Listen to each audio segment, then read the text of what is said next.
Sadqa-e-Jaria.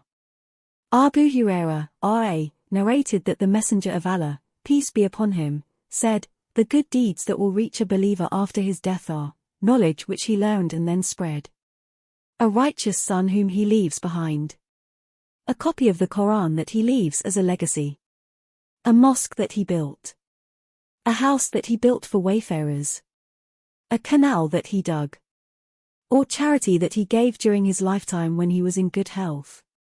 These deeds will reach him after his death." Sunan Ibn Majah.